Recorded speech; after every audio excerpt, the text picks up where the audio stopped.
হিন্দিতে কিন্নার, শুদ্ধ বাংলা ভাষায় বৃহন্নলা, ইংলিশে ট্রান্সজেন্ডার। বাড়ির কোনো সাপোর্ট আমি পাইনি, কোনো কাউকে বোঝাতে পারি না বা কেউ আমাকে বুঝতে পারে না যে আমার হয়তো এত বাড়ির লোক থাকতে আমি একা লড়াই করে আজকে এই জায়গায় পৌঁছেছি। আর 2 বছর আমার চোখের জলই কেটেছে। আমি বৃহন্নলা, যে আমি সমাজের একটা অংশ। কিন্নার হওয়াটা কি একটা অভিশাপ মনে হয়?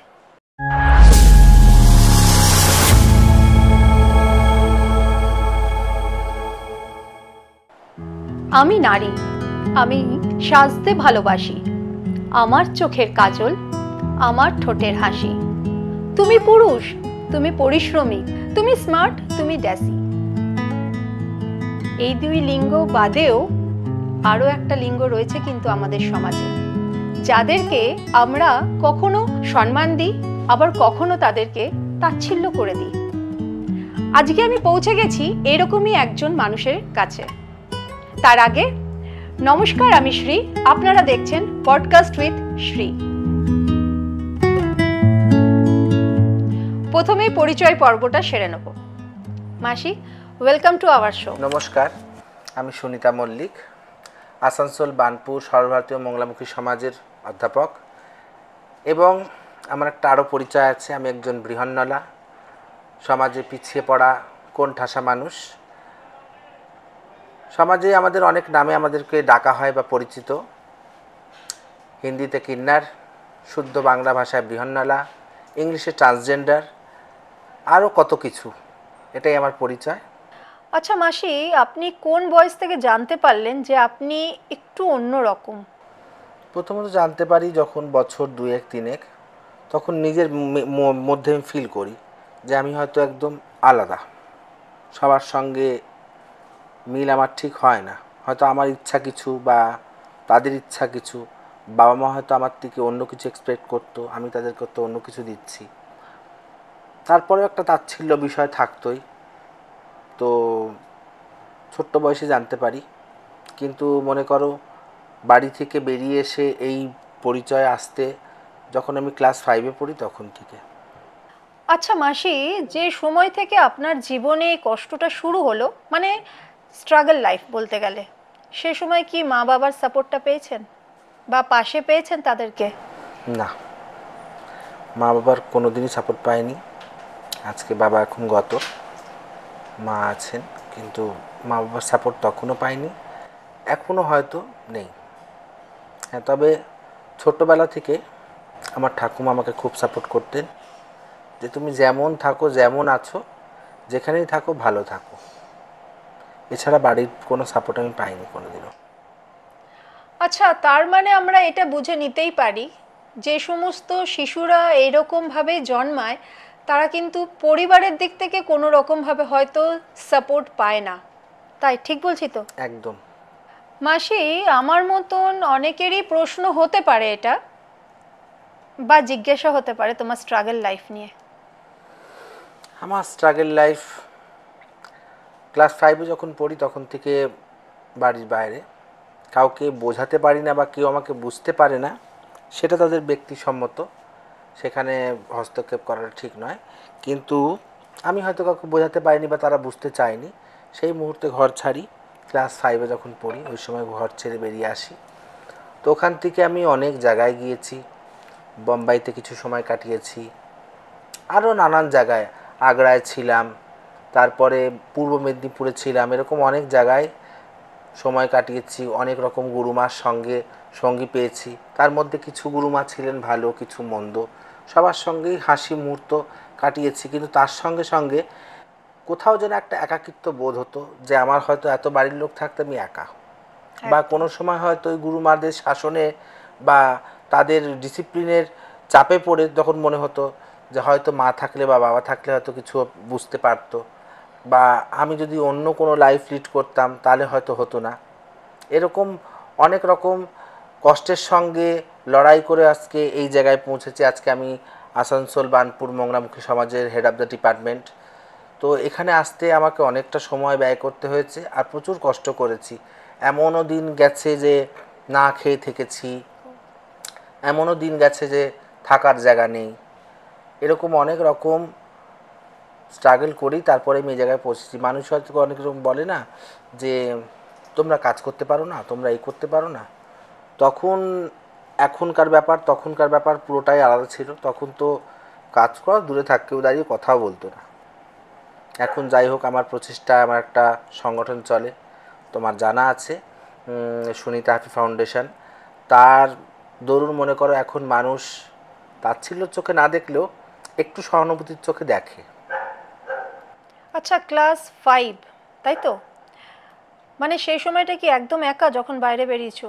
ভীষণ একা, বোঝাতে মানে পারবো না যখন বলে। ঘর থেকে বেরোলে, যে দিনকে তুমি ঘর থেকে বেরোলে, মানে কি মনে করে বেরোলে? যে কোথায় যাবে, কিছু জানতে তুমি এইসব নিয়ে?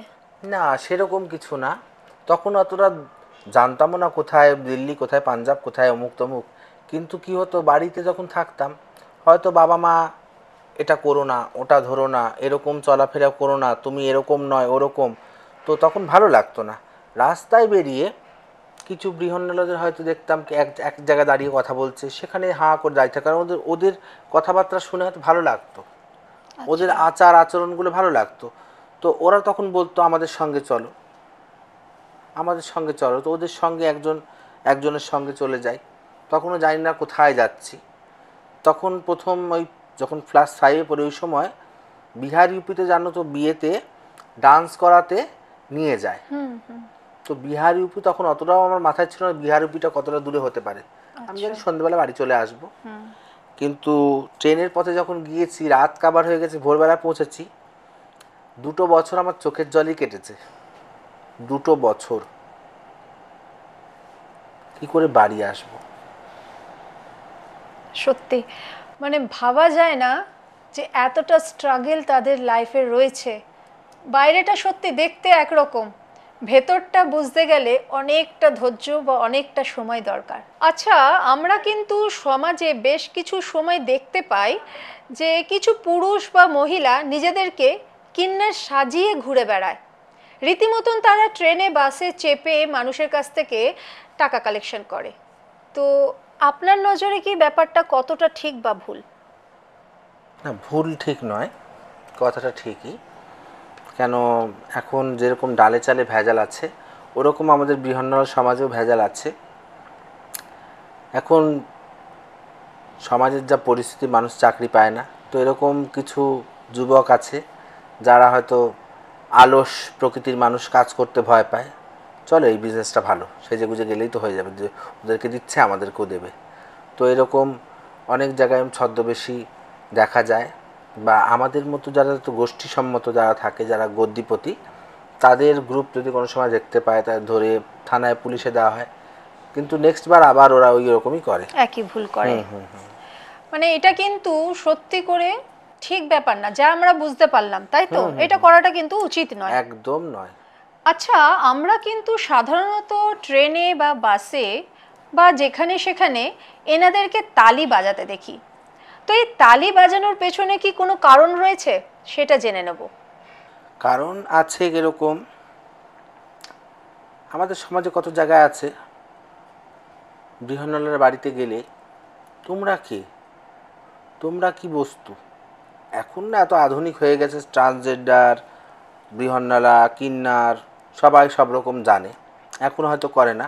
কিন্তু আমি আমার সময়ের কথা বলছি, আর তার আগে হয়তো যারা আরও এজেড ছিলেন তারাও হয়তো এখান থেকে বেরিয়েছেন, তারাও দেখেছেন, তাদের থেকে আমরা হয়তো শিখেছি। কিন্তু আমার ধারণায় যেটা বলে, আর আমি যেটা মনে করো বুঝেছি, তাতে করে আগে মানুষকে বোঝাতে হতো যে আমরা বৃহন্নলা কী জিনিস।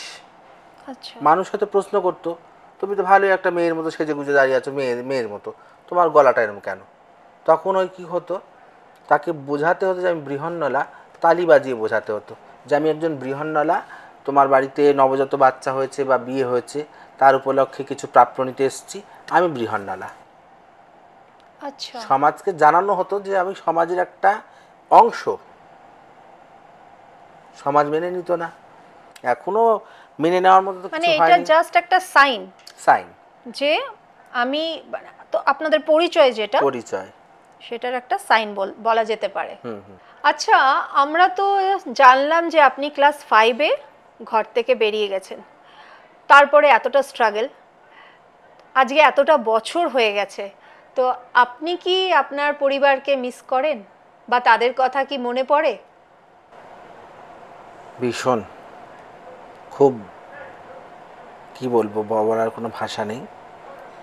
ভীষণভাবে মিস করি। এখনও মনে করো একাই থাকি, আমার আন্ডারে যে মেয়েরা থাকে তারা সব আলাদা রুমে থাকে, আমি একা রুমে থাকি। ভীষণ মিস করি। মায়ের সাথে যোগাযোগ করেন? যোগাযোগ আছে, মা এখনও বেঁচেও আছেন, বাবা এক্সপায়ার করে গেছেন। বাবাকে বেশি মিস করি। বাবার সঙ্গে হয়তো আরও কিছু সময় কাটানো যেত, সেটা সম্ভব হয়নি। কারণ মনে করো আগে তো মনে করো বাড়িতে যোগাযোগ করতে দেওয়া হতো না। এখন সময় পাল্টেছে, সমাজ পাল্টেছে, তো এখন করে যোগাযোগ হয়। তো বাবা মরে যাওয়ার কিছু বছর আগে যখন যোগাযোগ করেছিলাম তখনও সেই বাবার মুখে ওই একটাই, যে না, তোমার সঙ্গে চলবে না এটা, থাকা চলবে না? না, আমার একটাই সন্তান। কিন্তু তারপরেও নিজের ভেতর থেকে আসতো, যতই হোক আমার বাবা। হয়তো আমারই কিছু হয়তো ভুল ছিল। খুব মিস করি। আচ্ছা, পরিবার মানে আমাদের তো শুধু মা বাবা নয় বা ভাই বোনরা নয়, তাই তো? আত্মীয় স্বজন প্রচুর রয়েছে। তো কি মনে হয় যে বাবা মাদের কি তারা বেশি মানে কথা শোনায় বা এরকম কোনো কি ব্যাপার থাকে যে তার জন্য হয়তো বাবা মারা এরকম সন্তানদেরকে অ্যাকসেপ্ট করতে চায় না বা আমাদের পারে না? ফ্যামিলিতে, আমাদের মনে করার ফ্যামিলি বলতে খুব রিচ ফ্যামিলি। তারপরে আমার ফ্যামিলিতে সবাই এডুকেটেড, হাই র্যাঙ্কের এডুকেটেড। তো আমার ঠাকুরদার বংশের যারা ছিল তাদের একটা কথা ছিল যে তুমি যা হও, তো ডাকাত যেটা খুশি এভরিথিং হও, কিন্তু এডুকেটেড হও, তাদের এটা কথা ছিল। কিন্তু আমার ঠাকুরদা বা আমার বাবা বা মায়ের অন্যরকম পুরোটাই। না, তোমাকে নিয়ে চলাটা মুশকিল, মানুষে কি বলবে, মানুষে কি চিন্তা করবে, মানুষের মুখ চেপে হাসবে, তোমাকে নিয়ে চলাটা একদমই মেনে নেওয়ার মতো না। আচ্ছা, একটা প্রশ্ন করব, জানি না করা উচিত কিনা, তবুও জিজ্ঞাসা করি, কিন্নার হওয়াটা কি একটা অভিশাপ মনে হয়? দেখো, এটা তো যার যার ব্যক্তিগত। তারপরেও আমি আমার ব্যক্তিগত এক্সপিরিয়েন্স দিয়ে বলছি, যদি এখন যারা নতুন স্ট্রাগল করছে বা নতুনভাবে এখন এই সমাজটাকে দেখছে, তাদের জন্য হয়তো কষ্টকর বা অভিশাপ, কিন্তু আমার জন্য অভিশাপ নয়, আমার জন্য এটা আশীর্বাদ। আমি ঈশ্বরের একটা এমন ফুল বা এমন রত্ন যার কোনো মূল্য নেই। একদম। কেন সবার কপালে সুখ সয় না, তাই তো সবাই সুখী হয় না। আমি যখন রাস্তায় যাই, মানুষ আমাকে পা ধরে প্রণাম করে, আশীর্বাদ গ্রহণ করে। মন্দিরে কত দেবতা আছে, কবার কজন মন্দিরে যায়, তবু তো আমাকে রাস্তায় দেখলে সবাই এসে, আমি আমার সঙ্গে দেবতার তুলনা করছি না, কারণ আমিও একটা নিম্ন মানুষ, কিন্তু আমার কাছে এটা গড গিফটেড। আচ্ছা, আমি কিন্তু এখনই ছেড়ে দিচ্ছি না মাসিকে, লাস্ট আর একটা প্রশ্ন করবই। শ্রেয়ার সাথে কথা বলে কিরকম লাগলো? ভীষণ ভালো লাগছে শ্রীয়ের সঙ্গে কথা বলে। আজকে নতুন নয়, বিগত 5-6 বছর ধরে শ্রীকে আমি চিনি।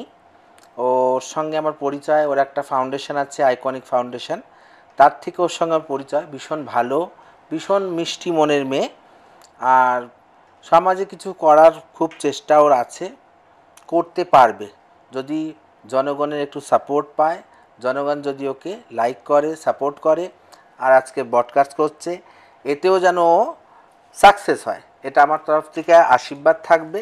আর এবং জনগণকেও বলবো, রিকোয়েস্ট করব, ওকে লাইক করুন, শেয়ার করুন, ওর সমস্ত কাজেও ওর সাথে থাকুন।